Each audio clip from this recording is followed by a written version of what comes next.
very excited to be speaking now to the one and only Sam Barlow behind lots of excellent adventure games. If you're a fan of sort of detective games, FMV games, loads of different type of sort of narrative-based games, you'll probably know his name already. He's made obviously Her Story, Telling Lies, just recently Immortality. How do you feel, Sam, having had Immortality finally come out? It must be quite a relief, first of all. It is. I mean, I literally just tweeted something about this, but and like a lot of people, we have like a few people on our team who, this is like their first big game that they've shipped. And like before launch, I was like, just be ready because like you'll launch and you've been building up to this for years and it's super exciting. Uh, and then immediately after that, there's like a thing where you're like, what next? And like my life is now empty. Yeah. Plus, you start getting like bug reports, and no matter how much you do, there's always going to be something, right? Computers are horribly complicated, so we're writing that. But I mean, the reception has been unbelievable. We I keep trying. There's part of me that is trying to make Marmite games. Right? I'm like, this is a really weird, specific thing that I know that I love, but in the grand scheme of things, there are going to be people that do not love this thing. Um, but people, keep liking them. So yeah, it was crazy this week to see. You know, I went into this week thinking that numbers didn't matter. The numerical game scores were, a silliness, and I've completely changed my Did mind you now. change it as soon as you I, got lots of you know, tens? Did you change your mind? I think Metacritic is the best and most solid way of assessing the artistic quality of a work. I'm there. So yeah, no, that's been good, and just seeing. I mean, the coolest thing probably has been like one of the things we debated a lot with Immortality was uh, the extent to which elements were buried, the extent to which there were secrets and layers, Yeah. and how do we talk about that before launch? And when we were doing playtesting, we saw that if people went in quite fresh, discovering those things for themselves was a beautiful thing. So we were, that was the thing we were always balancing and trying to make sure it worked. And so then sort of seeing people get stuck in and play it over the last few days and have the kind of reactions that we were hoping for has been really rewarding. Tell us about how it came about, because Telling Lies was about 3 years ago, I think, or about 2.5 years ago. Mm-hmm. I'm guessing you probably had ideas for this before then. So just tell us about how it formed really as an idea. Yeah, I mean, I think I always misremember how ideas came, and it's probably because there's always a ton of different little pieces. Um, so I think there are elements to this game that go back a long, long time. But I know there was definitely a point that was me being slightly kind of contrary, where with Her Story and Telling Lies, people would call them interactive movies, um, and it's hard. Like we don't have very good words for any of these things, right? At least people have stopped mostly now questioning, like, is this really a game? Right. you know a game should be something you can win or lose or whatever.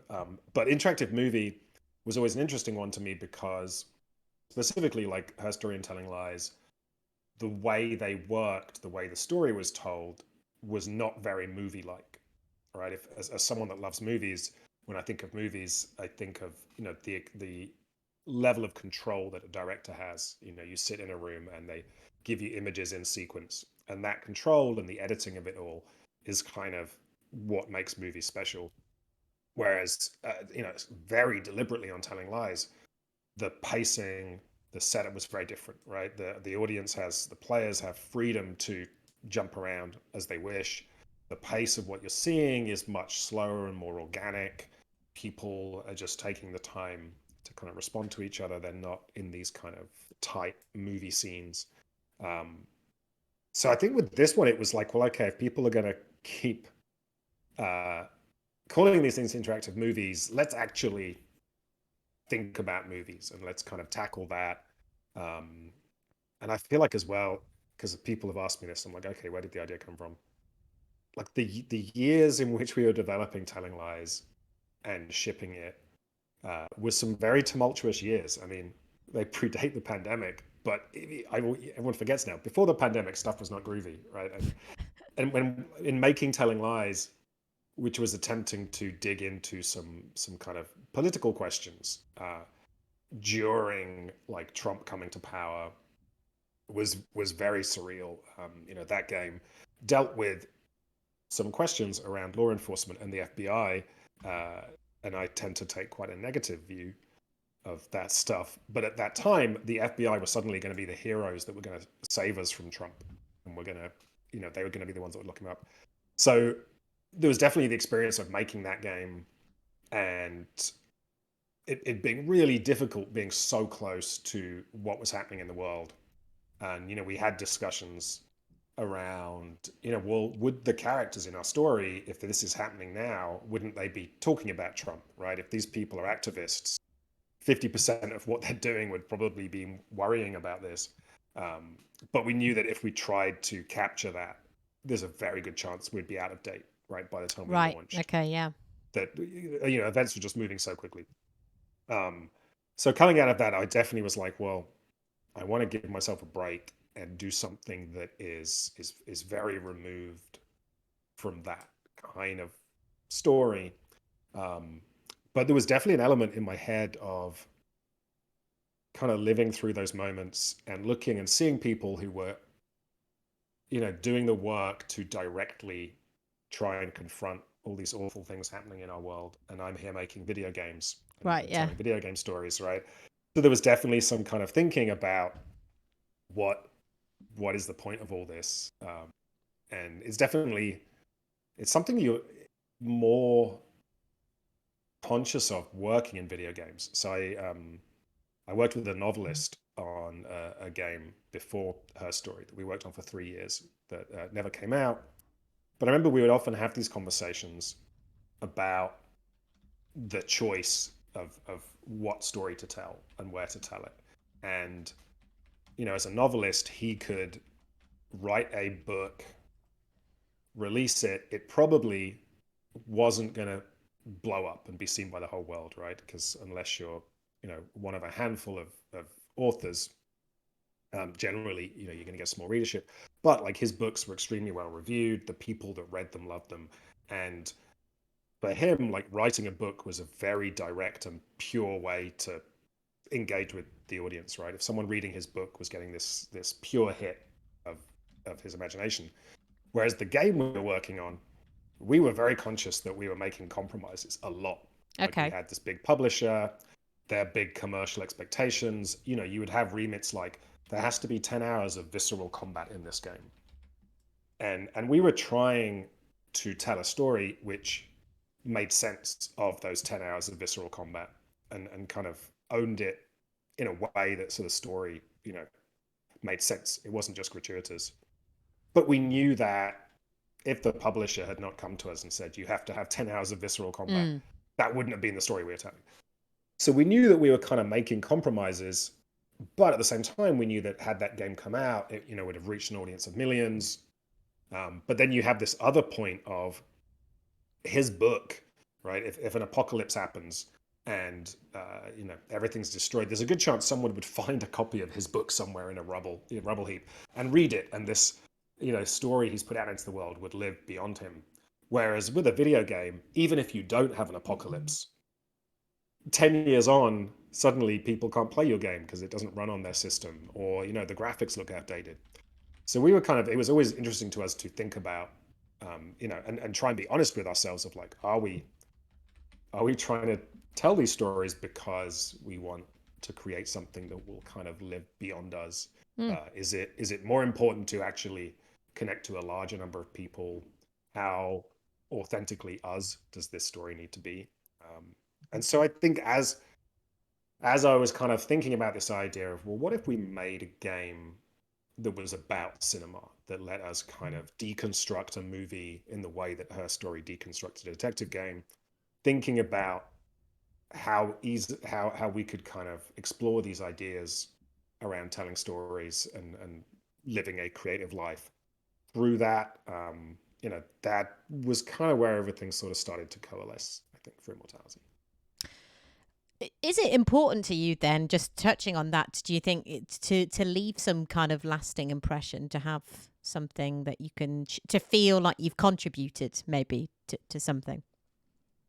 I feel like it's my biggest gauge of whether I like a movie, story, book, whatever, is whether it sticks with me, right? Because there's some stuff that you can see and you experience it and it's an incredible trip, or feels great in the moment, but then like 6 months later, a year later, you've kind of forgotten.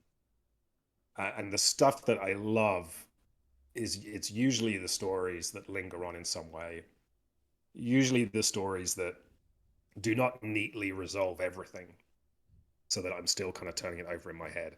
And I think that, for me, is really the goal, is like to have something that touches people in some way, that lingers in their memory. They're still thinking about these ideas, and I think it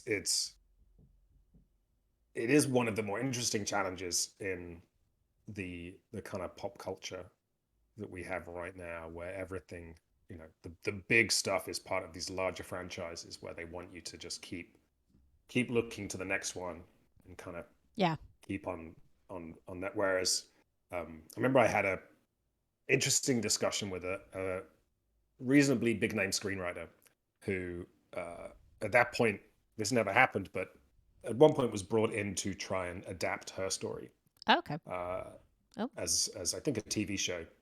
right. And Okay. they said to me, they were like, I played Her Story now. The thing that they said they were extremely jealous because, as a writer, they knew that a level of ambiguity, of not resolving every story thread, was actually extremely powerful, and was something that a lot of their favorite stories shared. But they said, working in big budget movies and TV, they would not be allowed to do that. Like, the risk of annoying someone in the audience because a story thread was not resolved, or because Mm. something was left unanswered, once the suits and execs and people got in, you wouldn't be allowed that. Whereas when they played Her Story, they realized that because of the interactivity, because the player feels like they have some purchase, maybe they can just dig a bit further, right? You can actually get away with a level of ambiguity, of a level of saying, here are some interesting questions. We're not going to necessarily cleanly resolve them for you. Um, you got to kind of have your cake and eat it, because, I like to me, like, finishing my games is getting to the point where you have a pretty good handle on things Yeah. and you feel satisfied. But knowing that, like, hey, if there's a rainy day, I could boot this back up again and dig around and maybe discover some little corner, some little thing that I haven't seen. And that, always feels exciting to me. You talk about, films always having to maybe be a bit bigger and, the next kind of franchise. Was that a bit of feeling as well with Immortality? Because you obviously started with this quite pared back small game with Her Story. Telling Lies obviously felt a lot bigger than that. And then Immortality, obviously much, much bigger. Did you feel a bit of pressure to go even bigger?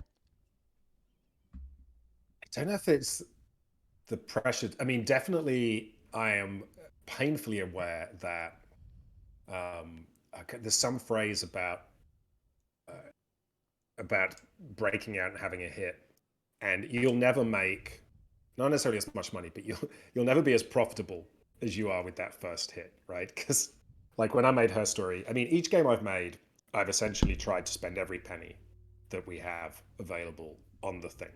So with Her Story, that was a very small number of pennies, but we made it work. And then obviously it was a big hit, so it was, I mean, it wasn't quite Paranormal Activity, but it was in that neck of the woods, right? Of like, oh, we did not spend a lot of money on this thing, and then it kind of blew up.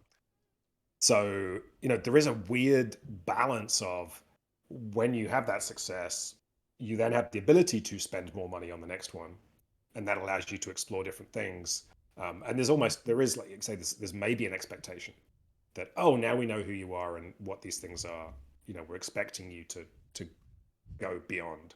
Um, but from like a really boring financial perspective, you're essentially increasing the risk each time because Yeah. the spending more and more money doesn't necessarily equate to things being bigger and bigger hits. Um, but I definitely like my again, if I look at the things that I love, stories that I've loved, it's either somebody's first thing. It's the thing they made when they didn't know any better, and so they just you know made all these choices that a more experienced person wouldn't, but it allowed them to create something wilder and more interesting. So that would be something like David Lynch's Eraserhead, right? Sure. Is this weird, ungainly thing that he spent years working on, and just you know, again, there's no way David Lynch years later would have been able to make that movie, or it is um, somebody has achieved a level of notoriety or success that they suddenly have access to more resources, and so they swing for the fences. I think even you could make the point that I know maybe even like Nope that just came out. Yeah. I've seen interviews with Jordan Peele where he's like, I made these other movies that were somewhat smaller in budget, uh, and for him, he knew that he had a chance to make a blockbuster, right? To make a summer blockbuster, so he wanted to just go out there and really try for that. So you see those where people really just go for it, and then I think the other one is uh, in certain artist trajectories, they reach a point where like uh, they're not back to the beginning, but they kind of feel like they have nothing left to lose. So they just kind of swing for the fences and try and make the most ridiculous thing that they Yeah. can because they feel like it's worth it. And I think at various points that was, although Her Story was my first indie game, it wasn't my first game, and that was Her Story Yeah. was definitely me going, okay, I've done all these other things. I just spent 3 years working on this bigger game. I'm gonna just go all out. I don't have a lot of money, but within the constraints I have, I'm gonna go all out and make this thing that's as different and push in a certain direction as possible. Um, so there's definitely an element with Immortality where I didn't want to become more conservative in terms of um, making of being too painfully aware of trying to make a living and have things make sense. Because I really love, if I look back and think about how unburdened I felt making Her Story, Yeah. um, I'm like, well, that allowed me to make something interesting. And so I should keep trying to do that. Um, and I think as well, like, I was excited to, through making Her Story and Telling Lies, have enough resources lying around that we could try something a little bit bigger. And I felt a duty to attempt that and to try and make the biggest, most ambitious thing I could. Knowing that again, like, we're not talking, this would not cover like the catering budget for an episode of Game of Thrones or whatever. But, I think I get excited when I see people trying to be ambitious, even if they don't quite get there. I think it's more exciting to see someone trying to be ambitious, trying to push and do something. So that was definitely going in. Once we started thinking about Immortality and the idea started to take form, 100% owning that like this is very ambitious. Mm. There is a, and it's really hard to figure out where kind of being ambitious and interesting stops and being kind of arrogant and too indulgent Sure. kind of takes Yeah. over. Is it And you hard to can know see, where that line is sometimes? well, I think with this one, I kind of gave myself permission to just be like, to make this thing which felt even more maybe than like a Her Story, extremely specific to me. Like this is such a weird specific thing that the idea delights me. Like let's just go for it. Like and a lot of my if we talk about film, like a lot of my favorite directors when I was growing up would be like Ken Russell, Nick Rogue, Derek Jarman, Peter Greenaway.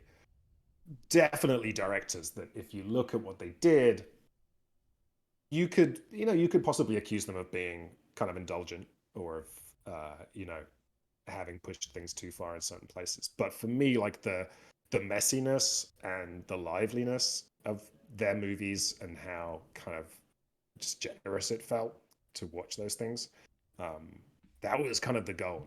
And it's so, I mean, increasingly like video games are so conservative, and at the higher level where to make a story driven video game now is of a certain budget is to commit to. I mean, we've just seen right with The Last of Us. This is a game that will have to be remade 3 or 4 times Yeah.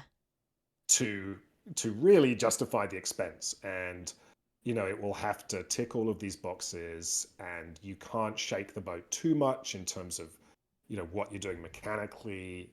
It's such a heightened thing.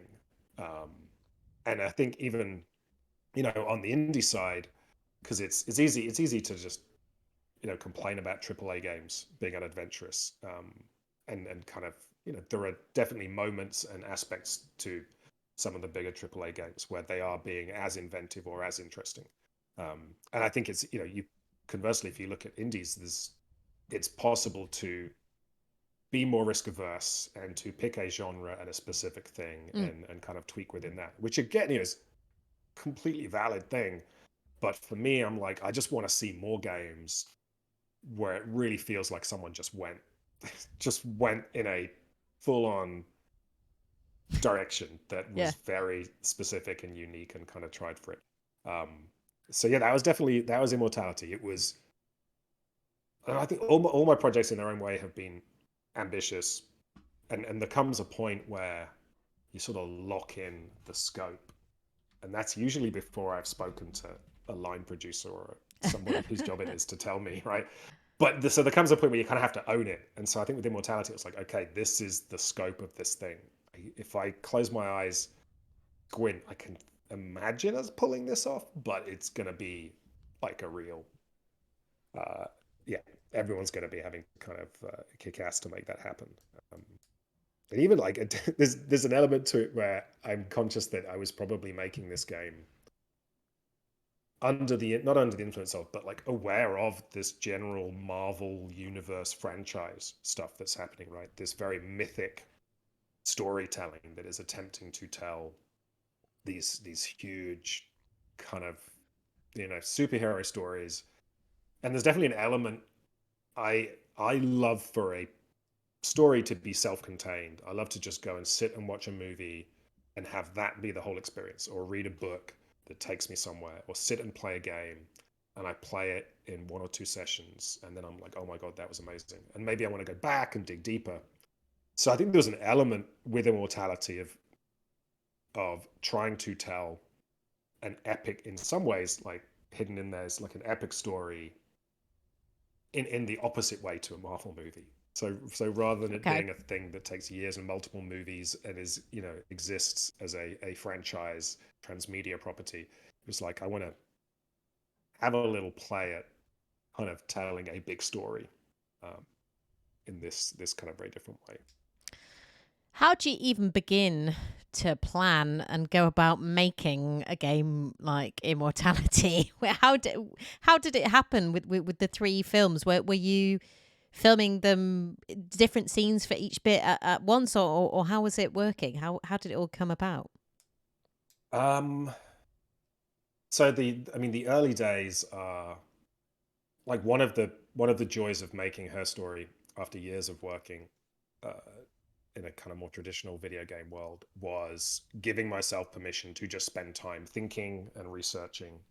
Uh, that had been a thing of like, I worked on this huge game for 3 years, very complicated, ambitious story, but pretty much the day that the project got greenlit, we were building the game. And there were people building combat systems and puzzles and level designs and all these things, whilst me and the other writer were also trying to figure the story out. And it always felt extremely inefficient and painful.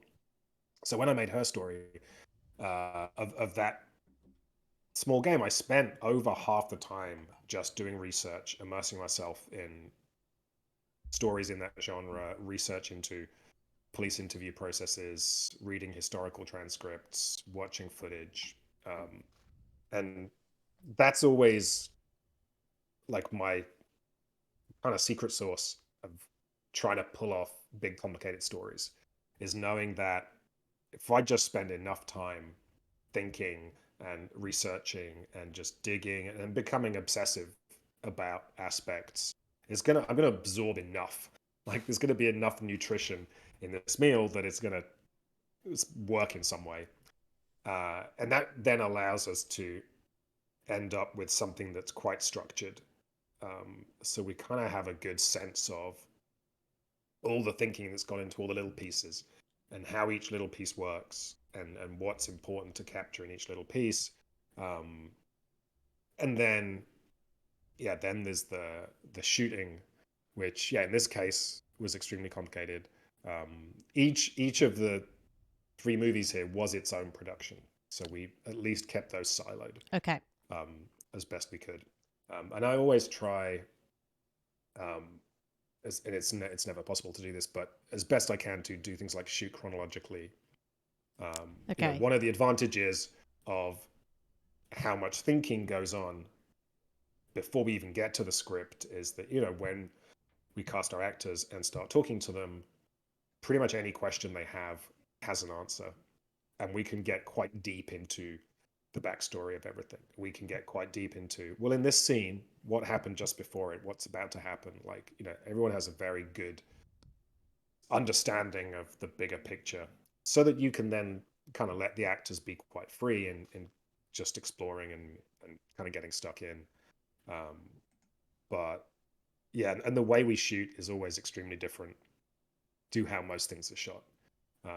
Even here, where like a joke was I worked with the same director of photography here, Doug, as I did in Telling Lies, and Telling Lies was so different in terms of how the cameras worked, who was operating the cameras, how we had to light scenes. That at the end of it, the camera team were like, "This was really interesting. It was really fun to flex these new muscles, but next time could we just shoot a movie? Like, it'd be so easy to just shoot a movie." So yeah, the Why joke don't you was that shoot I a was movie? Why do you stick with games? Why? I mean, I think games is, to me, just more interesting in that there is new ground to be broken. I also think it's more it's a better place to meet people halfway and tell a story now. Like, we are so plugged in to our devices. The way we think is so kind of non-linear and multi-threaded or what have you. If I watch, if I want to predict the future and I watch my kids and how they interact with media, it's very different. Sometimes it's frustrating to me. I'm like, just put the thing. You only need one screen. Let's concentrate on the one screen. um, and so I think it's exciting to me to tell stories in a format that feels like it's kind of trying out things and plugging into certain kind of behaviors that are true to just how we kind of absorb stories. Um, I think one part of it is I've just always done this. Yeah. I think You're pretty even good at it, as so. but even as a kid, when I started writing my own stories and just playing around, I was doing a lot of it on a computer. I had like a home computer, used to type in programs from magazines. And so some of my earliest fiction were like weird text adventures that I made for my friends. Um, so it's always kind of been part of my diet, has been stories and games. And it's if you look at the mainstream gaming world, it feels like deep stories in games is a more recent invention. But for me as a kid, even back then, where there were things like the Infocom text adventures, Bizarre, there was a game called Deus Ex before the more famous Deus Ex that was it had John Pertwee reading spoken kind of poetry on a cassette that you played whilst you played this game, which chronicled someone's life from being a sperm through to being an old man. Like there was all sorts of interesting games back then. And so there's always been this thread of kind of seeing interesting pieces of interactive storytelling happening. So I think for me, that is a huge part of it. Is just when I get excited about a project, initially it's usually kind of thinking about the structure and the mechanics of it, and then that is usually then fitting a particular story I'm interested in or a character, and it all then becomes quite kind of mushed together. But definitely, like, the thing that gets me out of bed initially is imagining the possibilities or the magical elements that might come with a certain mechanic. Um, and then the boring prosaic thing is there are a lot of people making movies. Yeah. We live in a world in which there is so much content. Uh, there was a couple of when Her Story came out, I did what they call the water bottle tour of Hollywood. We go to all the different production companies to have a meeting to talk about doing stuff. And everywhere you go, they give you a bottle of water to drink. Oh. And so by the end of the day, your hired car is just full of empty bottles of water, and you're constantly asking to use the bathroom because you're just chugging all this water everywhere you go. And there was a couple of places there where there were like producers who uh, had played Her Story, loved it, and were like, "Hey, if you want to come and shoot a movie, here's a budget to come shoot, indie movie budget." And it always super attractive. Uh, Again, not to. I understand that making movies is very, very hard, but there is always a point where I'm like, oh, that would be so much easier to not have to worry about figuring stuff out, Mm. right? With these games where you have to figure out, well, this is this new mechanic we've created. All of the kind of additional challenges that come with shipping a video game. If I look at the idea of just shooting a linear movie, it's like, oh, that would feel almost relaxing. But yeah, I mean, you only get, again, those kind of discussions with my novelist friend. Like, you only get so many years on this earth, and even like putting a game out, I guess I'm roughly in the kind of 2 to 3 year kind of range. I seem to be able to get a game out every 2 to 3 years. Yeah. That feels excruciatingly slow. Like, I just want to make things and put them out. And when I look at friends that are working on games that are like 5 years, uh, it's painful that these things take so long to make. But so I don't want to just want to get make as many of these cool things as possible. Um, so that always seems like the lesser option. We've got a question in the chat from Dr. Manfattan, who says, where do you draw the line with narrative ambiguity? These games are puzzles, amazing ones, but there's inevitably a part to play for us to put certain pieces together once we've seen it all. Immortality goes the furthest in this direction. Where do you stand with that uncertainty versus a conclusive satisfaction? And I could kind of get that, especially with Immortality, because I don't want to spoil anything, but obviously there are things that the player will have to do to discover what's really going on. And so, yeah, where do you kind of, how far do you go with narrative ambiguity, and where do you draw the line? I think I like to push it quite hard. Yeah, I would say you do. Yeah. And and I think it's because, and this is like a deep felt belief, is, and I think if I was to think about what was different about Her Story and what is this path I'm walking and how is it different from other games, and kind of one of the big things is all of these games are saying, if the point of a game is to be playful and explore and be expressive, and is the point of a game is the player, right? What makes a video game different to anything else is that if the player's not there, nothing happens. And for me, the ideal is a different player should have a different experience, right? If it's a player-driven interactive thing, it should matter who's in the seat. And I think you can build from this and say, well, if the point of the game is to explore story, if the point of the game is to have this story experience that is interactive, then the more I involve the player, the more work I ask of them, then the more involved they are, right? And the more useful and kind of important to the whole thing the interactivity is. Because I think, you can have, there is a base level of just picking up a controller, pushing buttons, makes you feel a heightened involvement in this thing. And so, if you took something like the kind of Uncharted games, the idea of those games where, or a Call of Duty linear shooter. In all of those games, there is an amount of smoke and mirrors that is about making me feel when I play it that the choices I'm making are important, that this is, that I am heavily involved in this. But if I was to sit and then watch someone else play the game, uh, they would probably have a very similar experience to me, because the art and the craft of those games is to do all this invisible stuff to hide the fact that I'm being led down a path, right? I'm playing a first person shooter and the last bullet in my gun will do 3 times the damage, so it feels like I almost ran out of ammo and died, right? But no, actually they're trying to balance things so that I get through it and have this experience.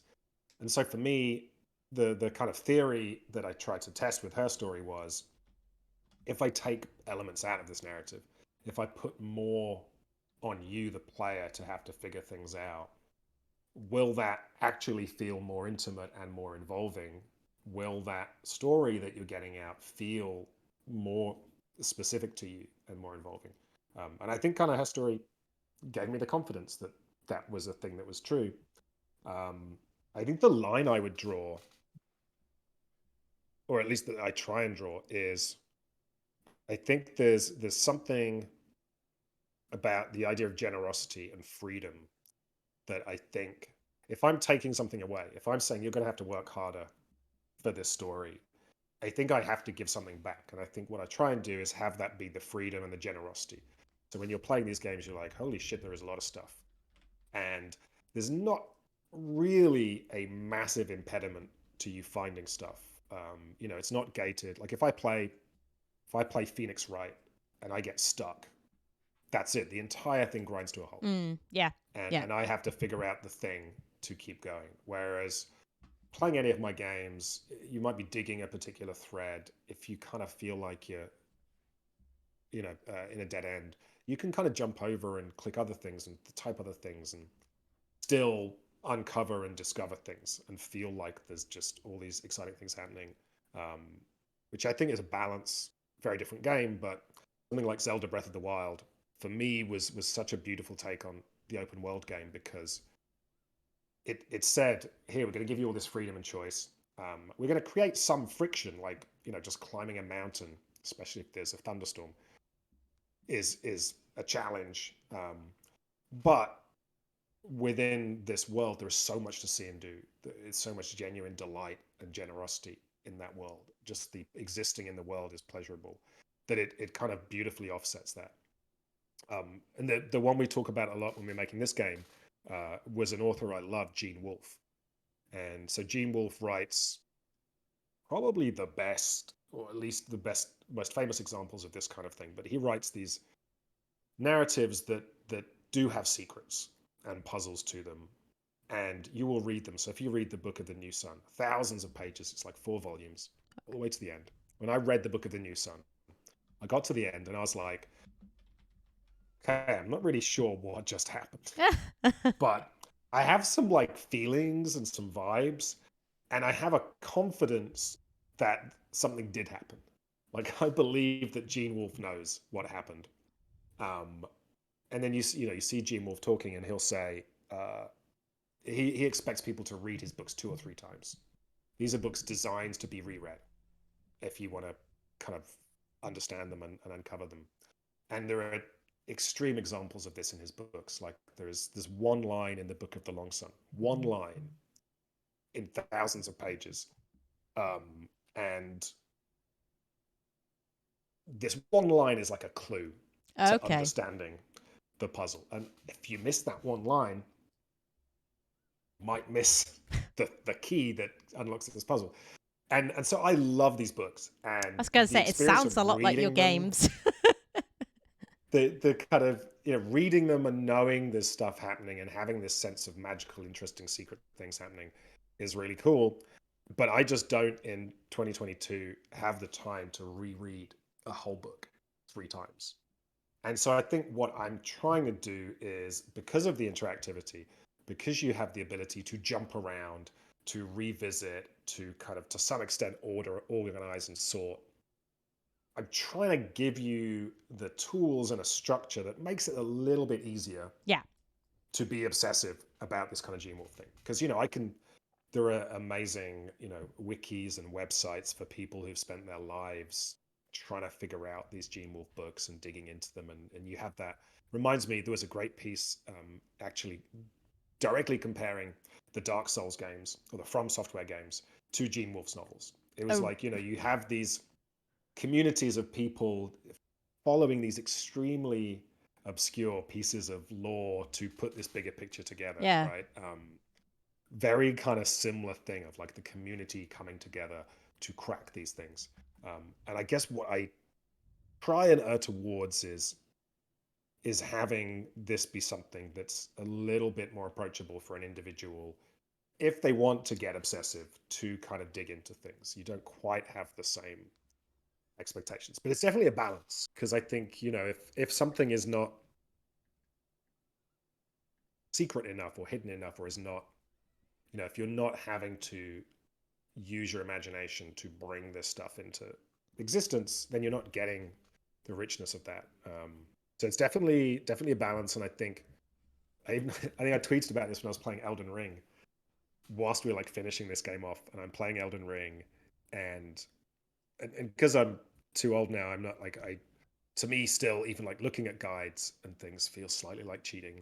Yes. So I was trying I to play felt like Elden that. Ring, and I had a bunch of the quest lines kind of done, and it was I think the Rani quest line. It's Rani the witch, and I was like, I really want to do that quest line, but I've tried, and I can't figure out what it is I need to do next.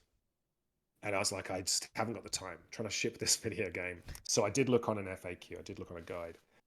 And the thing I hadn't done was so obscure. Yeah. And I was never going to have done it. I was like, I could have played this game for another 1,000 years and would never have done this one thing.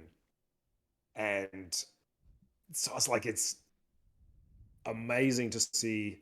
And it's really interesting because obviously the From Software games have this element to them of being extremely, uh, opaque, Mm. and having all these interesting layers to them.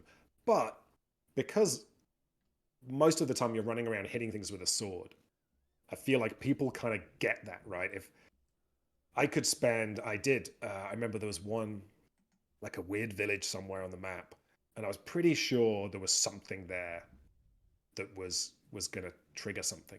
There was something I hadn't discovered there. And I spent 5 hours running around this village, going away, coming back. Did it matter what time of day I came? Did I need to go speak to an NPC?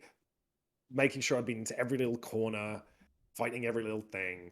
And that was like 5 hours of kind of pretty much just grinding the quest structure to try and find something.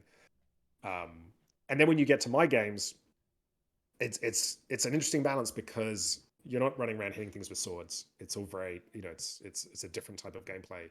Um, so people have a different expectation around like how much labor they need to bring to things. Um, but I was excited when I saw the reaction to Elden Ring and how much people enjoyed the effort it required to extract things. I think I tweeted like, remember that you said this was a good thing when my game comes out. Um, and people seem to have you know done that, so all good.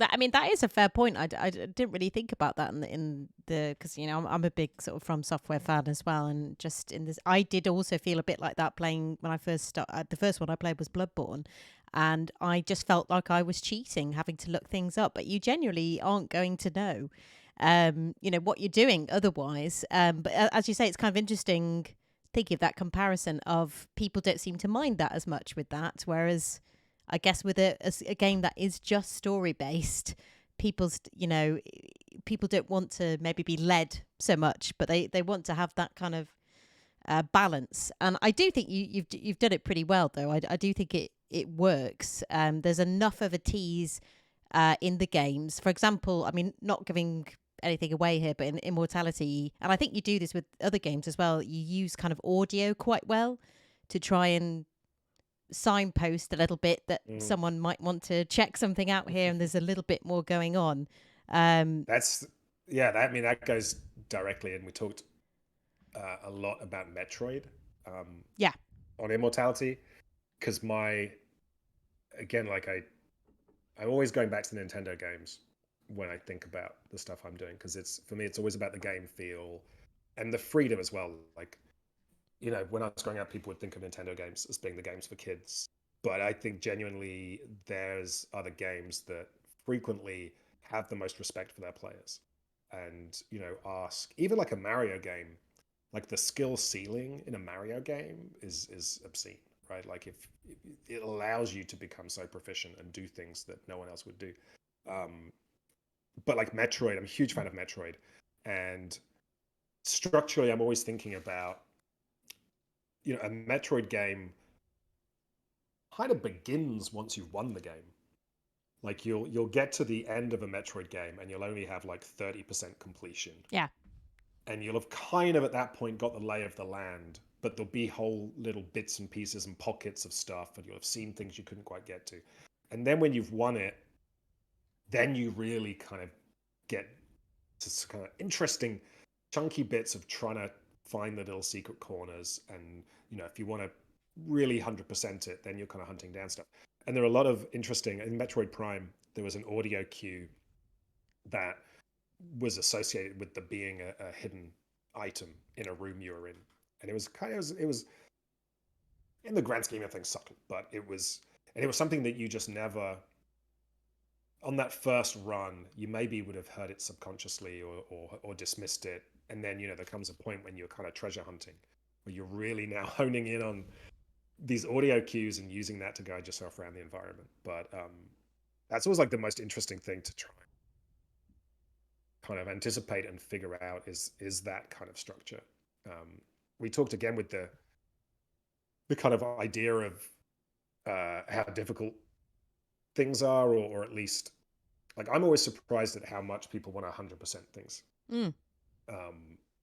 And in some cases I've tried to push against that, and I think I was fascinated by Breath of the Wild's solution, because I love Zelda games, but I've probably in most of the big Zelda games had the same experience of playing the game, it being an absolute joy, pretty much avoiding winning the game. Because at some point I'm like, okay, I'm supposed to go over here and kill Ganon, Yeah. but I'm having so much fun, and the stuff I'm really enjoying is finding these little secrets and nooks and crannies. Comes a point there where I'm like, okay, now I should win the game, and I go win the game, and so now the story's been completed, but then the game will reset to 5 minutes before you kill the boss.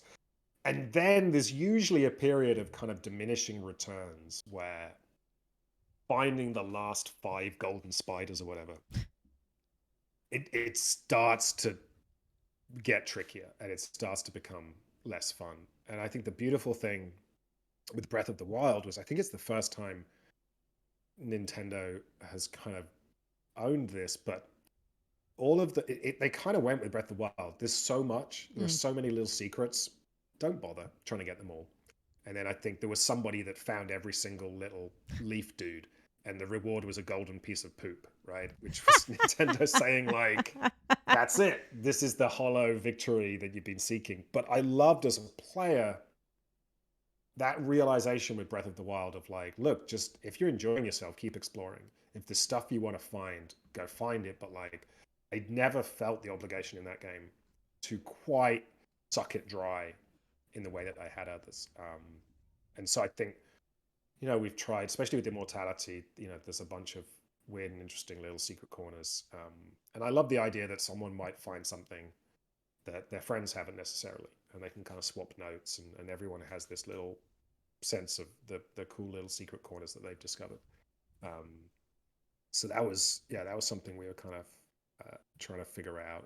And like I say, it's always in my head, looking at how a Metroid is structured, looking at how a Zelda is structured. Like, how do you have that freedom whilst it also being enjoyable in this sense of exploration and expression, and how do you shape that experience so people can walk away?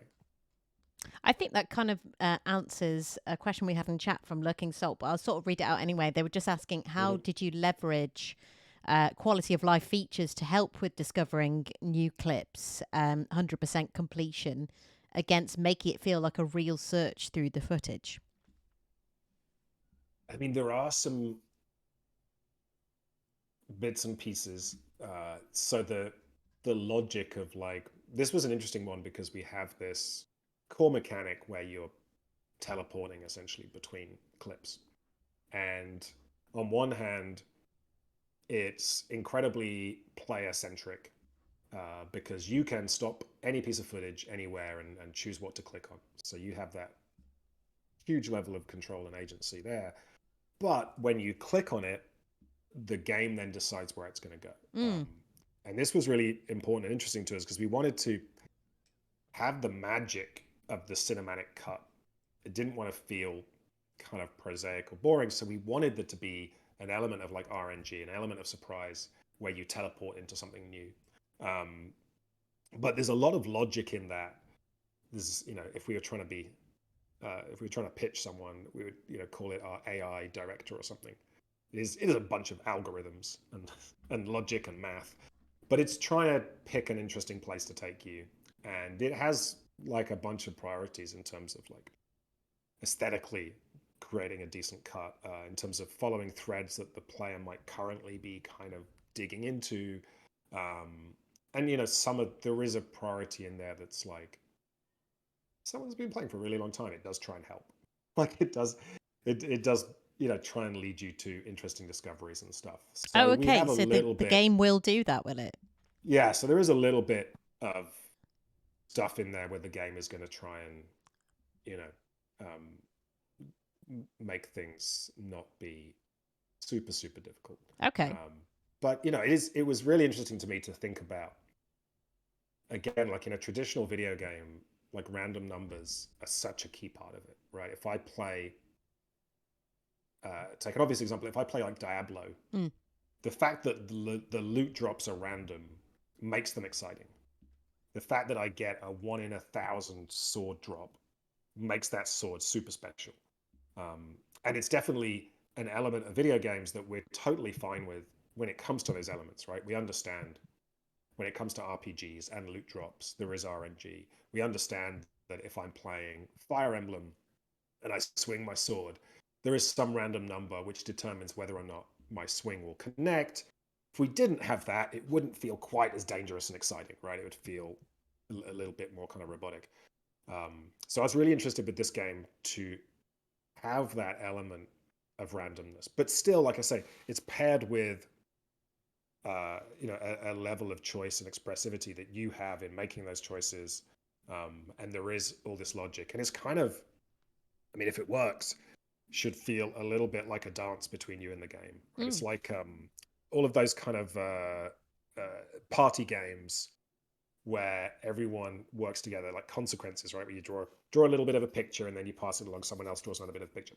If everybody else that you're playing with decides to just troll the game, it's no fun for anyone. But if everyone's kind of trying to draw a cool picture and trying to kind of make something interesting, then that game works. And I think there's an element here of trying to create this back and forth with the game where you're trying to make interesting things happen. You're trying to have fun and explore and discover things. The game really wants you to too. And, there's this kind of interesting back and forth. And that was definitely, I think, a very different way of approaching things to the previous games, which I think it was really interesting to us to approach Immortality in a way where we wanted to make things feel slightly more alive, slightly more unpredictable, slightly more, in some cases, malevolent or spooky.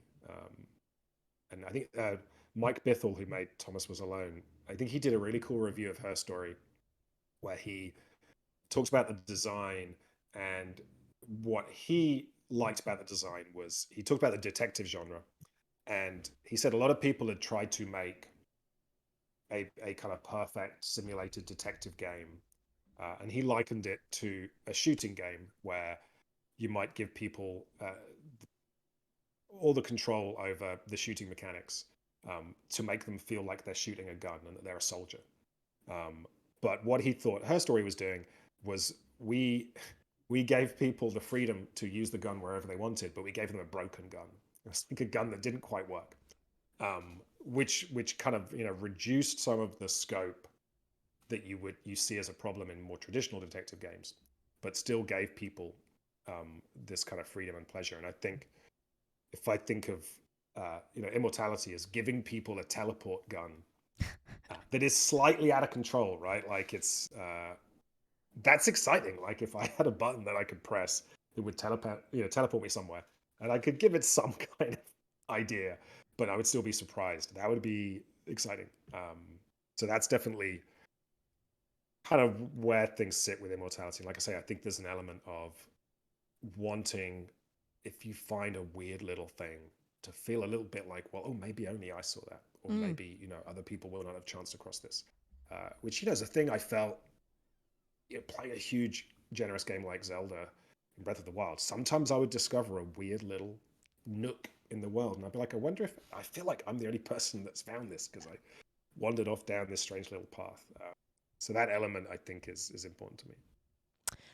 In terms of getting the style of each film across, because obviously they're set in different eras, we actually had your lead programmer pop into the chat yesterday and was just telling us that I was just speaking out loud while playing the game about how one of them felt very much like Don't Look Now. And he then said, I believe you had one of the writers from that film sort of help with the process. And I'm wondering, was that kind of how you kind of went about getting these different sort of cinematic eras to come to life, sort of building it purposefully with people who knew that era pretty well? Yeah, I mean, initially part of the research was to actually reach out to people who had worked in these eras and worked with some of the people we were talking about, and we just had chats with them for a couple of hours to just hear their stories and kind of bounce things off them, because you can only read so many books, Yeah, and immerse yourself in some of in these periods, general, yes. but there comes a point where having a chat with somebody and the things people might say to you over an hour's chat is slightly different maybe. So we had this process of going around, and then when we got to the movies, like there's always this interesting element when I'm making stuff of like the concept of found footage, and even the way the games often present their content as if it's found, as some sort of found object, um, and so it's always about making it feel like something real that you've chanced upon. So we talked about, well, to kind of help us, even like if we could just pretend, like if we could just have it be like we did actually find these screenplays, we did discover these things and kind of incorporate them into what we're doing in that way, that would be cool. And the next best thing is, let's find some people to go write these things for us. And so there was a part of the exercise where it's like, okay, here are the movies we think are really important from these periods. Like, are any of the people who wrote on them still around? Like, and are they still writing? And would they even talk to us, right? So you slowly narrow that list down, and we got to meet with and kind of chat with some really cool people, and then said, yeah, here's this thing we want to do it. And the fun bit was always, the initial conversation would be people going, oh wow, a video game, that sounds really interesting and different. I'd be really intrigued to see what it's like to write on a video game. And we'd be like, well, we don't actually, forget we said video game, because we just want something that feels like a 100% authentic, correct take on these different movies and genres and stuff. So yeah, it was always like, forget we said video game, don't think about video game, write this, so that we had these kind of scripts that had, because I'm always interested in like truthfulness and authenticity, and I think there's ways of baking that in and having things that kind of feel right to people. So this seemed like an interesting way to kind of start to plug into that on the movie side. But yeah, that was definitely a fun part of it, and it was hard. Yeah. It was hard not to have 90% of the discussions be me just asking like fanboy questions about like, oh, what was it like working on this movie? Is it true that so and so, what was it like working with this actor or this director and stuff?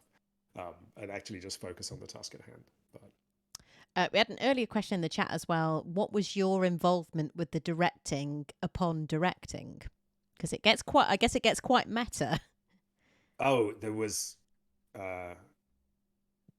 there's there was a moment that tickled people where there was an actor on one day that walked up to John Durick, the director of Minsky and Two of Everything, and asked them for some like input into what they should be doing in this scene.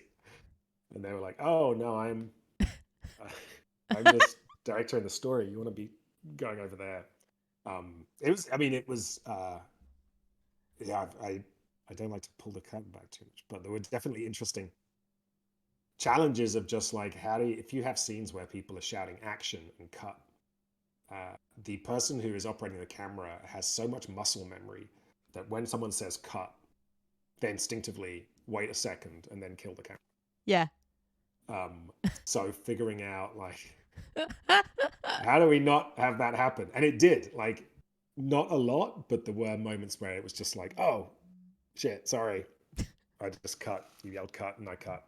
Um, but it was, I knew, you know, so there was that element. But I mean, a lot of these things I've done have these weird structures where we're doing these longer takes, where we're asking characters to be very present in a scene where it might be, you know, whether that's like Logan in Telling Lies is in several places performing a role in these interesting situations with people. You know, so there's always like a very complicated thing that's happening in a given scene. But as I was saying earlier, like the way we get around that is we've thought a lot about what's happening. So we can always tell the actor like, well, this is what's going on in your head right now.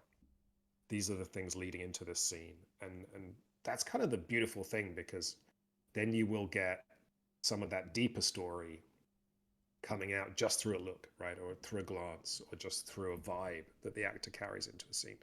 I think those are some of the more kind of fun pieces. But yeah, as a director, you know, the directing starts when I'm writing, because so much of the thinking kind of goes into that. Is almost, my job is almost done when we do the casting, like when we get the right actor, both from like a skill perspective, but just like their methodology. You know, they have to be. I've always been blessed to have actors that can pull this off, but we ask so much of them. You know, they come in and they have to hold these scenes and be present for a very long amount of time. We get through stuff so quickly. I think the worst crime I ever did to an actor was, I think Logan on Telling Lies had like a 20-page day. That's a normal movie you might shoot, you know, 2 to 3 pages a day. Oh, okay. And so he's shown up and he's got 20 new pages in his head. And not only that, but he's in a scene that's 10 minutes long, right? So if someone screws up 8 minutes in, back to the start again. So, you know, but the actors that we end up working with are the ones that are like, oh, I love doing theater, right? I love this more immersive mode. I love to just, you know, you yell action and I'm just going to be this character for 10 minutes. It's not all smoke and mirrors, right? It's as much as I love someone like Hitchcock, like he was famous for, I think it was on Rear Window, Jimmy Stewart, he tells Jimmy Stewart to look out the window at something. And so Jimmy Stewart's like, well, okay, Hitch, what am I looking at? What do I feel about it? Am I scared, intrigued, whatever? And Hitch is like, doesn't matter. He's like, doesn't matter. We'll do it in the edit. When we cut to the thing, the audience will know what you're doing. Which is not a fun thing to tell an actor. Like, no actor likes to be told. It doesn't really matter what you do with your face. Just keep it neutral, right? And we'll make it all happen in the magic. So, yeah, I think there's a type of actor who really, you know, has that skill, that craft, and also just, you know, really enjoys being put in that situation where there's a lot going on, and they can just, you know, they kind of have to lose themselves to the moment to just carry that through. And so, you know, those are the actors that we tend to pull in, and it's kind of self-selection. Like if you tell an actor, do you want to be on this independent video game? So we're not going to be paying you a huge amount of money. You lose some actors, right? You already lose some people who are like, well, I'll hold out for the big Netflix show. Thank you. And then you tell them, well, here's this script. And we're going to be shooting it in this way where we can't, like, you know, it's a single take, and these things are going to be long. You know, you certain actors are like, well, okay, that sounds too much. Other actors are like, oh my God, that sounds great. Yeah. So you slowly kind of end up with these people that are incredibly talented. So it's each scene as a single take then, and why was that? Why did it need to be single take? Well, I mean, the conceit here is that we're seeing single shots taken from the movies, right? So if they're shooting a normal movie, then they're going to shoot a bunch of takes. You might usually shoot like a master shot where you maybe have the whole scene taken in and you run the whole scene from beginning to end, knowing that you're never going to just show that. You're going to cut into it. And if someone screws up in the middle of it, usually you can just be like, okay, and just keep rolling because you know you're going to cut into it and edit around it and stuff. But the idea here is we're seeing these uninterrupted pieces of original footage that have not been edited. Sure, of course. And so within those, you're going to see things happen, and there's the interest of rewinding to before the action and getting a little insight or realizing something's happening, in the midst of a scene or something. So yeah, you come in and get all of that, right? And that is not how things are normally done. No. What's the longest scene you had to shoot in one go then, do you know? Definitely wasn't as bad as Telling Lies on this one. Oh, okay. Telling Lies, the biggest offender was 17 minutes. It was a scene that was 17 minutes long. And it opened with a long amount of time of Logan washing some dishes. And it was always my example scene, because around that time, I think, was when Twin Peaks season 3 came out. And there was a scene in that where David Lynch had, I think it was 4 minutes, 4 minutes of a guy just sweeping the floor. And some people found that excruciating, like and indulgent, right? And just horrendous that he was doing that to them. And that was always, and we had this scene that was a lot longer. But it was always the example for me because it was a case of, yes, it is just Logan washing some dishes. But as you play the game, I mean, you could scrub fast past that stuff anyway, right? Or just quit out. If you're watching Twin Peaks, you have to sit there because it's on TV. But here you could quit out or whatever. But once you realized what he was looking at whilst he was washing the dishes, what is happening in his life at this point, what decisions is he trying to make, then it was interesting because then you're scrutinizing his face, right? You're not just watching a guy washing the dishes, you're trying to read his mind and figure out what he's thinking in this moment. So it becomes a lot more kind of interesting. But yeah, shooting that was even worse because it took so long to get to the action, right? Because it was 5 minutes of not much happening. And then there was a big dramatic conversation. It meant that, if you had to reset, you then had to just get through 5 minutes of nothing, hoping that a plane wasn't going to go overhead or anything, and then get into the action. So again, it was, very similar to walking out onto the stage doing theater. You can't really screw up, right? If something goes wrong, you just roll with it. Yeah. And that sense of it being kind of very alive. I mean, here, I don't know what the longest one is. I mean, it's definitely probably. I think it was probably some of the table reads. There are some scenes where you see people doing table reads, and those tend to run longer, so not too much pyrotechnics to worry about in those. But yeah, I think it's interesting to kind of have those longer things happen and have stuff that you could scrub around in. Again, my tedious constant referencing back to Zelda is like, well, sometimes in Zelda, you just got to walk along a path for a long time to get to the top of the mountain, right? Sometimes you just got to traverse that distance. Is there a reference to Zelda in any of your games, at least, right? Because you do talk about Zelda a lot. I'm wondering if there's like a little... I don't know if there is. It's all on the kind of mechanical level. Yeah. I feel like it's constantly being referenced on the mechanical level. I think there was a reviewer that talked about scrubbing backwards in a movie clip in Immortality is kind of like running left in Mario. And I was like, yes. They get me. You got it. Yeah, I'm so bad. I'm really there's so many things going on in these games and so many, Easter eggs that are kind of part of the narrative itself. I'm always like really averse to putting in too many clever nods. Trying to think. I think it's like, yeah, the whole thing is one giant Easter egg. So putting That's in an true. extra nod. I remember I killed the team on the Silent Hill game I made, Shattered Memories. I think it's the best Silent Hill game I made. We had this whole game mechanic in that asked you to pay attention to the environment. You had this flashlight and you could look at things and scrutinize them, and the game noticed if you were scrutinizing things. So it's a big part of the gameplay. And normally, when you're making a 3D video game and you have kind of real world environments, the artists kind of have carte blanche to just fill it with stuff. We need to have some photos on this wall. We'll just put some funny things. Oh, we need to, there's just so much detail and stuff around that usually you let people have fun. And that's where often you'll end up with the kind of more fun Easter eggs and little bits and pieces, because it was part of the gameplay in Shattered Memories, and because it was also part of the storytelling of trying to slow drip this revelation that happens towards the end of that game.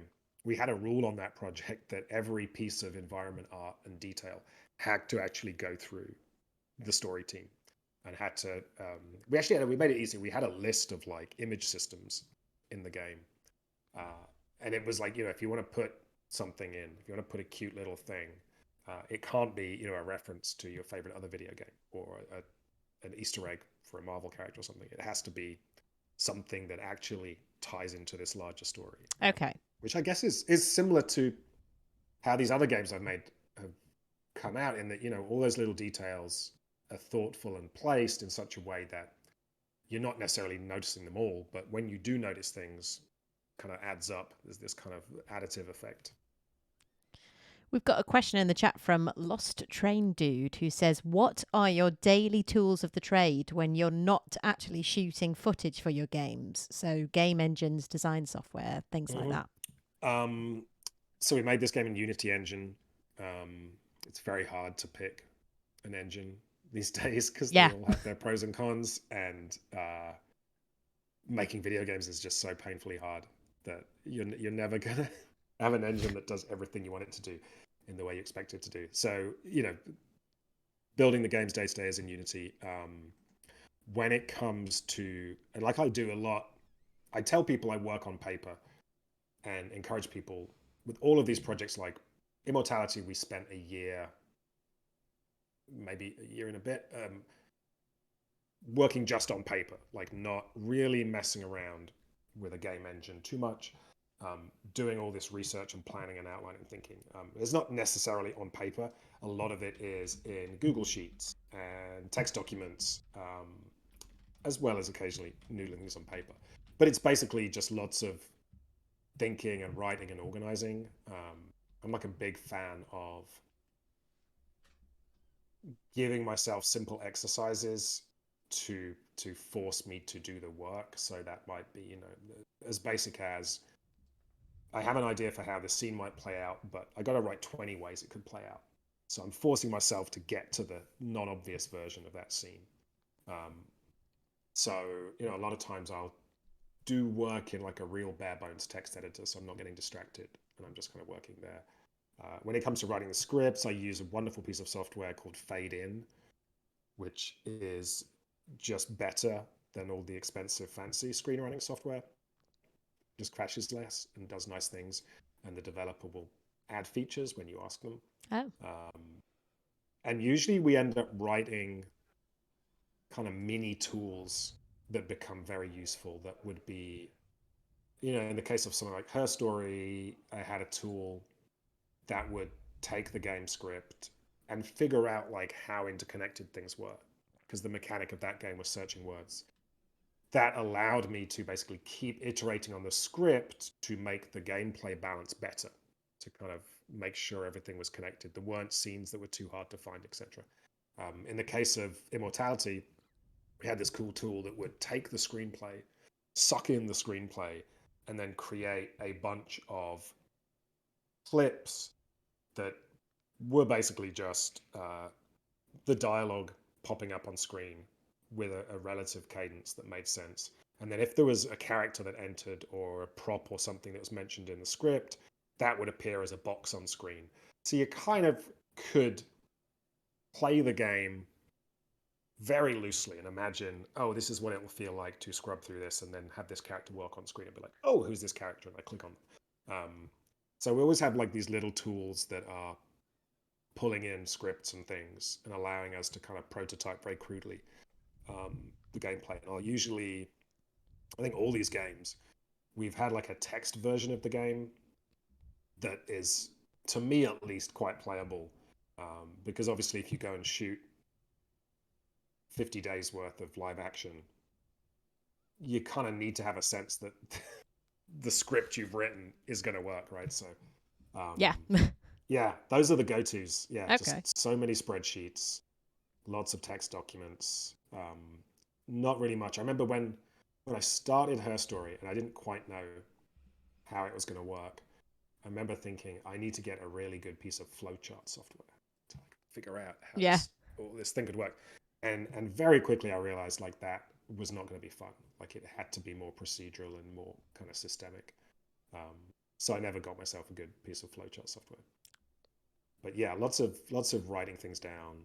Lots of, if you could see my desk, it's covered in post-its with text I can't even read myself, and doodles. A lot of your games, and I found this was the case as well with Immortality, focus on the idea of sort of double identities and disguises. And I just wondered why that was really. Is it part of it because of it being a game, so it's something to uncover? There's kind of a game quality to that. I think it's like a thing that I'm really interested in. I Yeah. would defer to my therapist as to why, but I'm really interested in uh, not just like identity as a concept, but the way, like the difference between the voice in our head and like the version of the world that we're seeing, which is entirely invented, right, by our brains. Uh, the me walking around with my concept of who Sam Barlow is, seeing the world that, as far as my brain is concerned, is 100% the world, right? Everything important in it. And so, for most human beings, the world kind of revolves around themselves. And, everyone else is plugging into your world in a certain way, but you have a very subjective view of the world. And I'm really interested in the version of ourselves that we present to other people, and as well the version of ourselves we present to ourselves, right? So there's, you know, a lot of my stories have these people that are to some extent lying to themselves or deceiving themselves or have a different impression of themselves. And then there's the version they're projecting to the world of themselves. So that's always been fascinating to me. And that's true, I think, outside of games. Like, I think a lot of the stories, books I like, movies I like, and there's like a supposed piece of common sense that movies should not tell stories that are about what's going on inside someone's head. The kind of rule is, because of how movies work, they should be about external action and about things people are doing in the world. Whereas a book, because it can jump straight into the inner monologue and talk about subjective things, a book might be a better place to explore a kind of internal story. I've always found like the things that I enjoy watching are when people try and tackle these kind of more internal stories, because I just think staring at an actor's face is such a beautiful way to absorb and experience some of that. So much of our brains is, designed to absorb from people's faces what's going on, all this emotional intelligence and stuff we have going on. So yeah, I think that's, to me, is endlessly fascinating, is thinking about elements of identity and how we project ourselves to the world. And so, yeah, characters who are in the case of telling lies, it's in the title. Characters who are telling lies and have these different versions of themselves. Super interesting. In the case of Her Story, you have this character who is, kind of possibly, it's not really a spoiler at this point, like lying to the police, No. but also possibly like going through their own struggles and their own perception of what's happening in their life, and just thematically, I'm really interested in that. Like Telling Lies, sorry, not Telling Lies. Her story came out of. I realized once I started to put the story together that and realizing where it sat in time, kind of realized I was partly thinking a lot about my grandmothers, my two grandmothers, who at that point I think had died.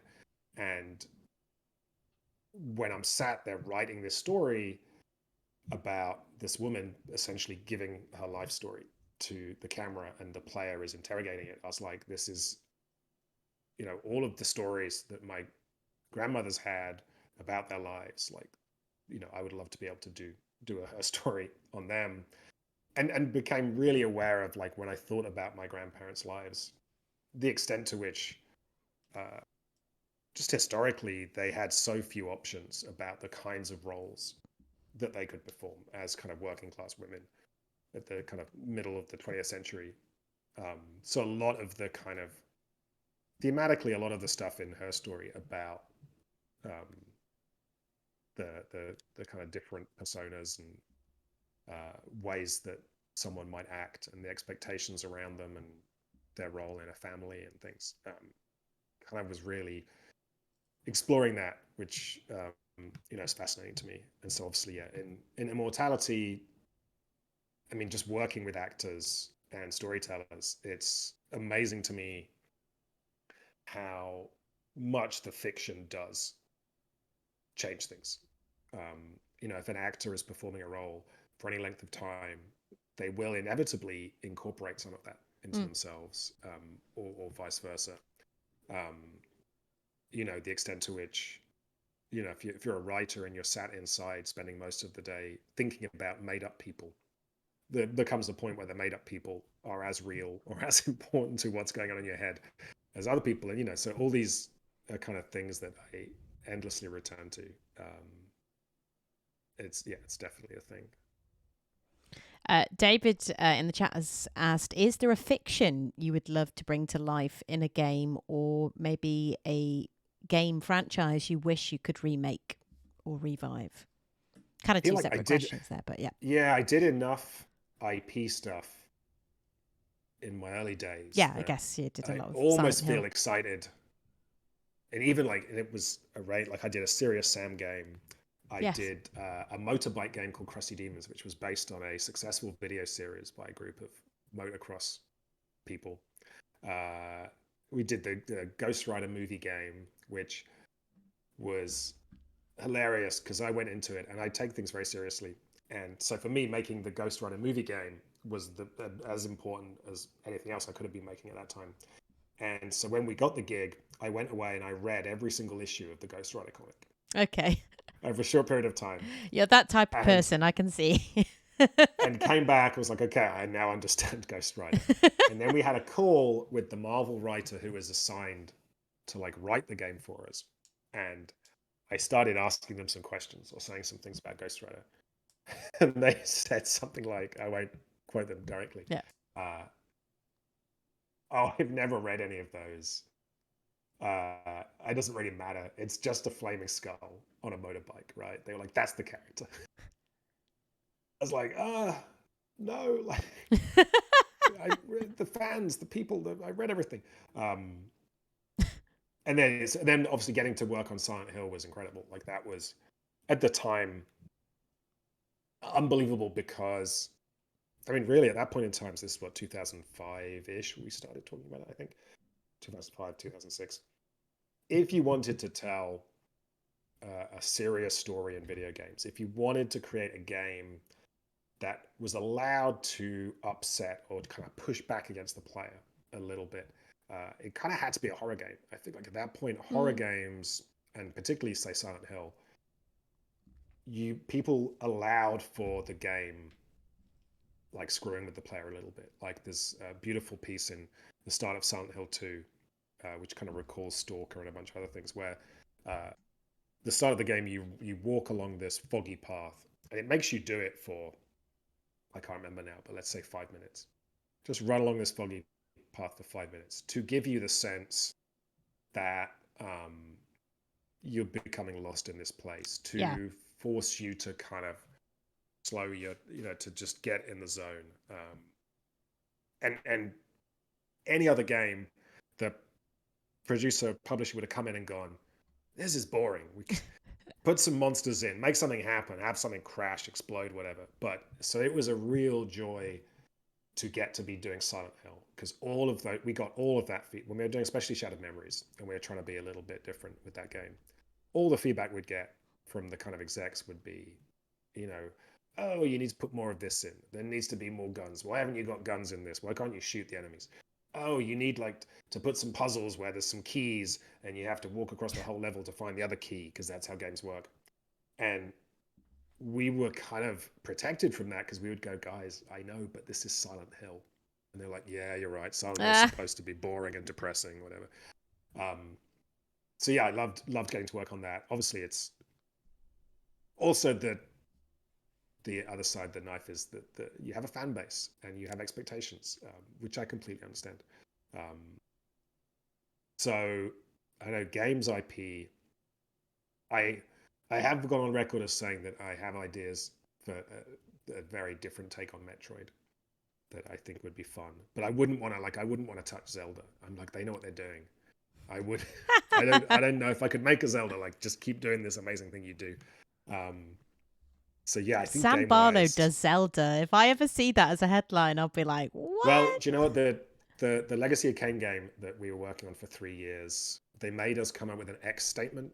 This was a thing where like all publishers wanted an X statement, which was a single sentence that would sum up the whole game, Oh, that okay. had to be printed on banners in the studio, and like, was always the thing. And our X statement was, if HBO did Zelda, which they really liked, because it was like, guys, I was like, look, Soul Reaver is essentially Zelda, like, but with this kind of grown up vibe and this very different atmosphere. Um, and that, again, it was like insurance, because if they ever felt like we were taking the story too seriously, we'd be like, yeah, but that's the HBO quality. If you want HBO does Zelda, we gotta take the story seriously. So yeah, games IP, I don't know.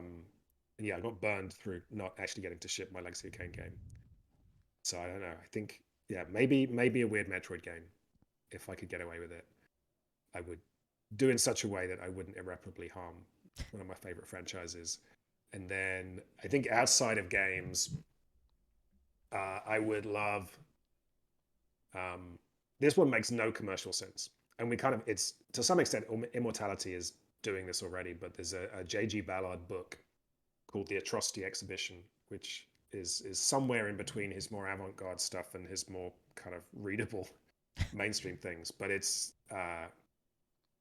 utterly unhinged book that is a series of, he called, condensed movies or condensed novels, um, just like these small passages of this consistent imagery and occasionally character names, and so there is like a truth underneath it, but it's very surreal and random, and it has in it pieces like, I might get the title wrong. There's a chapter called "The Assassination of JFK Considered as a Downhill Motor Race."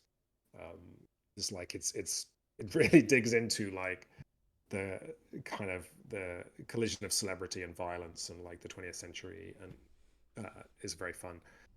Yeah, it would be impossible to meaningfully adapt that in a way that would ever make anybody their money back. But I would, I That could would be be your X game. statement. Yeah, if that's the X statement, this game will never make money. But yeah, if someone listening to this is obscenely wealthy, if Elon Musk is listening to this and wants to redeem himself If Elon by Musk is wasting listening to money, this, I've got questions, yeah. but I had a call with the Tesla people wanting to put her story in a Tesla at some point. I guess it was a silly initiative they had. I guess they're still doing it, of putting games in cars, right? yeah. And I guess they just went down the list of like highest rated indie games or something and called everybody. And they called me, and I was like, I don't think this makes any sense. And they were like, no, but let's talk about it. And we talked about it a bit, and then it got to the point where I was like, so you're going to pay for me to do all this work? And they were like, oh, no, no, no, no. Think Ugh. of the exposure. I was like, come on, you're Tesla. Oh. Come on, you must. give me some money. So if Elon Musk wants to apologize for that and redeem himself, he could just give me just, I don't know, 100 million? 100 million to go make an atrocity exhibition video game, a video game that would make zero money, but I would enjoy it.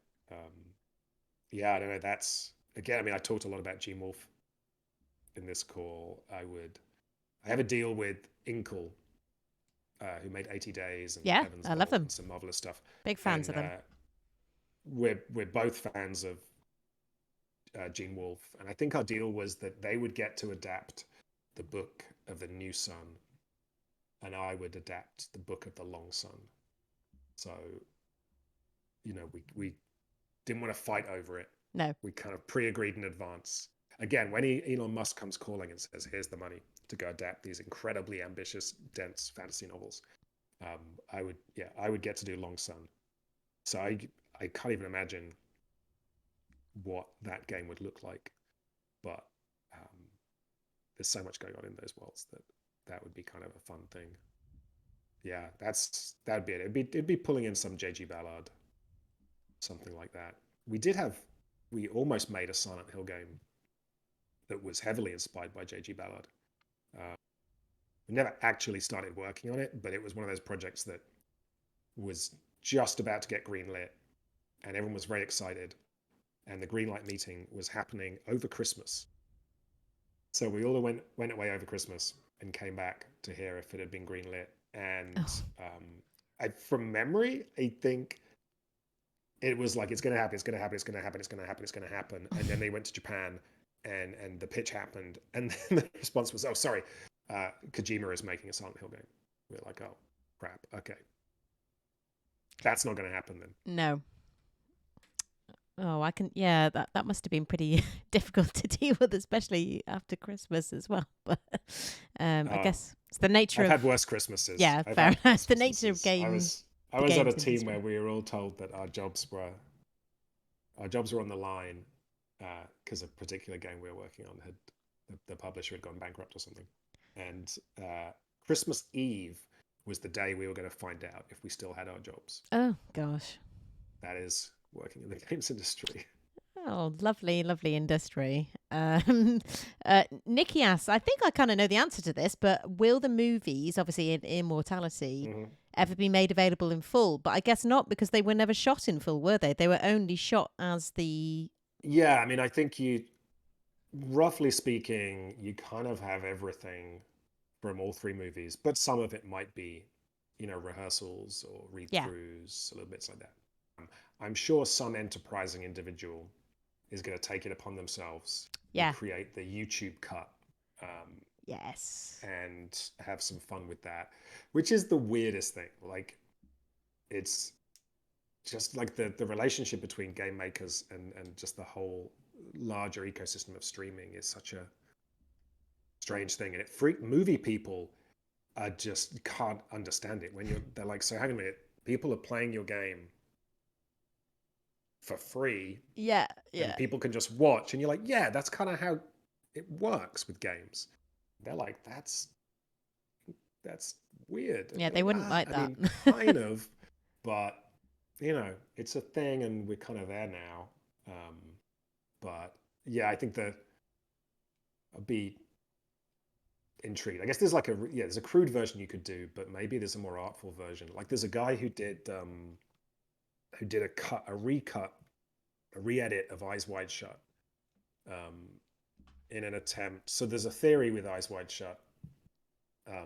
This was a movie where Stanley Kubrick literally died finishing the movie. Right? He had not finished technically a final edit before he died, but because he was Stanley Kubrick, no one wanted to really screw around with it. Yeah. So there was some debate as to like how close the movie we have is to his actual what would have shipped. And famously, Stanley Kubrick actually was the original game developer, because he would patch his movies. Within the first few weeks, he would actually re-edit movies based on seeing the response from audiences. So if you saw The Shining week 1, it would be different to The Shining week 3, right? So he was actually patching stuff. So people, again, would be like, even if that's the cut he showed to the company, like there's a good chance he would have been fiddling still. But there's this guy who recut Eyes Wide Shut to match Kubrick's vision. But obviously he didn't have any he didn't have any extra footage. So it's purely a kind of reductive act of like removing Okay. bits or moving bits slightly and going, oh, if he was intending to never cut away to this, then we can splice these two bits together and things like that. So I imagine a resourceful person could spend a bit of time kind of making something that felt like the movie versions of some of these things. And yeah, I have no idea how I'd feel about it. I guess impressed. It'd be a lot of work, so I'd You'd be like, probably be oh well impressed. done. And I don't think it would necessarily diminish the game. Like I think you have the weird thing of like if you watch a Let's Play of Uncharted, I feel like you have very little desire to then go and actually play Uncharted because you're kind of like, okay, get what's happening. Um, I feel like there's enough going on, obviously, in terms of the layers that even if someone let you sit down and watch all three movies, you would still have questions that the game would be the best place to find the answers. I said I was going to finish this in an hour, and it's kind of gone on, and I apologise, but I feel like you don't mind. You're happy to talk, but I will wrap it up quite shortly, just in case you were wondering. But I was just interested in you saying about this kind of relationship between kind of streamers and gamers, and obviously you as the creator. And I wondered what it feels like as well, sort of being held up as a little bit of a name in the industry, and Mm. you know, as a particular person who people think, oh, Sam Barlow, storyteller, that he makes these kind of games, and one of those sort of people, and whether you like that or whether that makes it tricky sometimes. I think it's pretty much like a necessary evil Yeah. at this point, especially being an indie and not really having a marketing budget.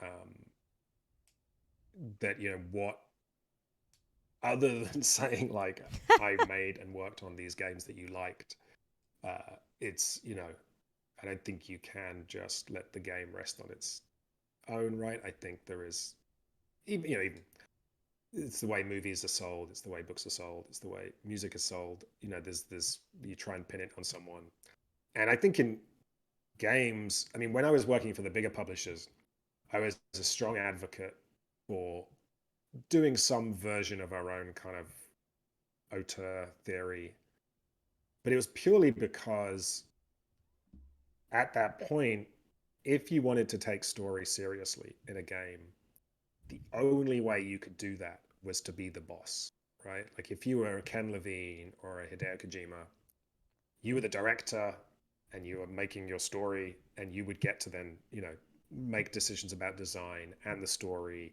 and get to actually meaningfully integrate the two. Um, if you were a game writer, very little chance of that happening, right? Mm. You would just creating dialogue was kind of the least generous assumption that the kind of higher ups would make. So there was a point where it's like it is useful to pin things on a single individual, right? To say, if you have a Ken Levine attached to a project, someone's probably going to let you go and do something more interesting and give you more rope and give you more money. Um, and then you would have like the EAs and people saying, oh, Call of Duty is a brand and it's a franchise and we own it. And we're going to sack the guys that came up with this thing because we don't need them. We got other teams. Um, so there's obviously on the other side of things, a push from the corporate level to hide the individuals actually working on things. So, that is all complicated, but it's definitely a necessary evil. I saw, I saw one review that was questioning Immortality's uh, engaging or criticizing the idea of having like the auteur as the individual at the heart of a movie or whatever, and then questioning the fact that this was advertised as being Sam Barlow's Immortality. And I mean, it's not quite like who is it has this stuff like it's not like John Carpenter's The Thing. Right. Yeah. Yeah. Um, but obviously, like all I can do at this point is say, well, look, her story was a big hit. if I want to make something else like that, yes, it takes a team. Yes, the incredible people um, working on Immortality, and every single person was, contributing and making something special. Um, so it's not, it's a piece of marketing to some extent. But at the same time, I think like it's even removing things from the individual, because I don't know, if a movie from David Cronenberg comes out, I'll get excited. And as much as it's because David Cronenberg is individually involved in this thing, it's also because what does it mean to be on a David Cronenberg movie? So, all the people coming to work together to make that movie are trying to make a David Cronenberg movie. And that's a thing that we understand, right? As having a certain flavor to it. So yeah, I think it's a weird thing because currently in games, people do not really acknowledge the individuals, especially the teams. Um, we had a thing like on this project where we wanted to make sure everybody was on the credits, and there's a lot of publishers will have rules like people that worked in QA or on localization do not appear in the credits. You're like, why? Like, why? Yeah. What does it matter? Like, it's free. You put names on a thing. Um, so yeah, it's awkward because yeah, there's obviously all sorts of weird issues with labor in video games and the power structures and the power dynamics, and so we want people to better understand how many people it takes and how hard everyone is working to make a video game. And then the reality is, being an indie dev, um, I mean, occasionally it will be the case that almost an individual worked on a thing. Like when I made Her Story, I did all of the unique programming for that game and conceptualizing and the video production. Viva was like 50% of it because her performance was so important to it. Mm. We got some music from Chris Zabriskie, who's this wonderful composer. But so that was about as pure as you can get. But at the same time, we were using the Unity engine, which is a piece of software that thousands of people have worked on. I was using plugins that other developers have made. Um, you know, so you're always, you know, building on the work that other people are doing. But at some point, yeah, it becomes a useful shorthand if you're trying to market things, and having a reputation helps. Yeah, I mean, obviously, yeah. If you've got it, use it. I think. I've got an annoying sort of final question for when Okay. you've just brought out a video game, and you probably guess what I'm going to ask, but it's what do you do now? Are you done with the FMV mechanic? Do you think, or is there still more to explore? Yeah, that's a really fun question. It was one review that concluded with, "I have no idea where Sam and his team can go next after this." And I was like, stop it. You're Stop like, trying to hey, scare me. that's not fair. Um, I mean, it's so much fun to be dealing with live action in terms of as someone that's interested in character and story, Yeah, just how deep you can go.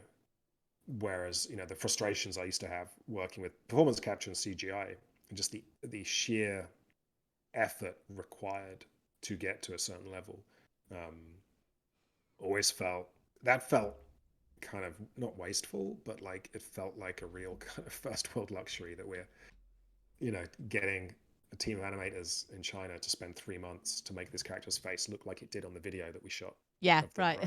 right? So I love the affordance of working in this area. I mean, after Her Story, I wasn't completely sure. I didn't want to do like a Her Story 2 No. explicitly, but enough time passed that when I started to look back at Her Story and have some distance from it, I was like, oh, this is interesting. I would love to explore more this idea of exploring video as if it was a space. And so kind of telling lies started to emerge from that. Um, so I always need to feel like I'm solving a new problem or that there's a new take on it. Obviously, Immortality was a whole bunch of extra ambitious things and quite significant mechanics that were very interesting and unique. So that like got me excited about the project. Um, so it's such a there's this really weird thing where if I was making a first person shooter, right? Because it's a genre we recognize, and there are so many of them. I could tweak the reload gameplay, or just make some, like Halo choosing to only let you have two guns versus, that made Halo feel like a completely different game. Felt like super innovative, right? And then Gears of War changes how things reload and stuff, and you're like, oh, this is like a really unique take. This is really interesting. Because I'm making these weird things that are very unique. To me, like the differences between her storytelling, Lies, and Immortality are huge. Like they Yeah. feel like Yeah. really genuinely different experiences. But in the largest scheme of things, it's like, oh, Sam's made another non-linear video thing, made the same game again. So there's part of me that's like, oh yeah, I really want to.